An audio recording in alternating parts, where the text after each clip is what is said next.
Good afternoon, I'm Stephanie Morrissey. 'Tis the season of holiday giving. One of the highlights are the 2,000 balloons behind me. The first thing they saw was a black car speeding through an alley between 68th and 69th Street. There's an app for that. Hunters have a new tool at their fingertips. Joining me now is Craig Fritz. You are the motocross coordinator at the Abbott Sports Complex. The Salvation Army had 200 turkeys to give away over 3 days. Funding for a new state plane caused big debate during the second day of budget talks. Officials are waiting for the school to ventilate so they can get damage estimates.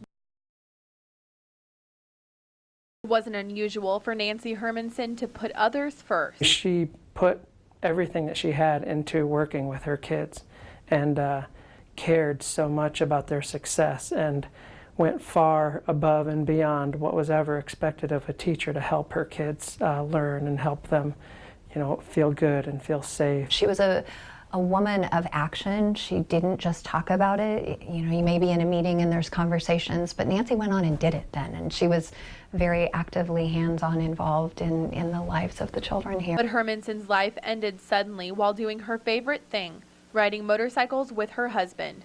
Her bike hit a van making a U-turn, driven by Kathy Teichmeyer of Kansas.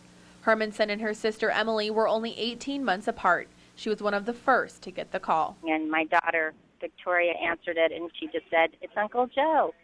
And when she handed me the phone, I knew something was wrong, and my brother told me that Lloyd had called him and said that there was an accident, and my sister was, had died. And he was just really crying, and I was just kind of shocked, and I just encouraged him it would be all right. Aldinger celebrated her birthday Tuesday without her sister, but her thoughts were on Kathy Teichmeyer. Right now, I have a lot of people praying for Kathy and her family, and I would tell her I would forgive her.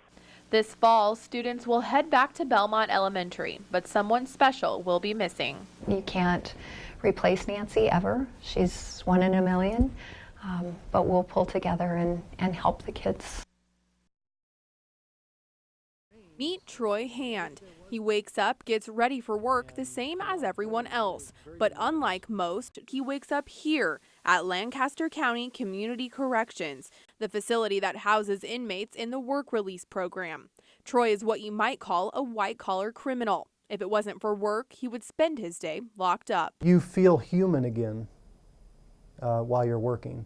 Without the work release program, our inmates would have a much more difficult time being successful in the community. Only certain inmates qualify for the program. They have to be toward the end of their sentence, show good behavior, and be considered low risk. But even then, they continue to be monitored. Our IDs are scanned. The department is highly technical. We are held responsible for our actions after we leave the door. We also make calls while they're out in the community to make sure they're following the itinerary they've submitted. For some, the freedom of work release is just too much to handle. There are currently 135 inmates on work release. In the last year, 35 have escaped. Some just didn't come back on time, but others fled. By and large, the people who don't return are not at a risk to the public. They're more at risk to relapse into drug or alcohol abuse. The majority of those walkaways are returned within 24 hours,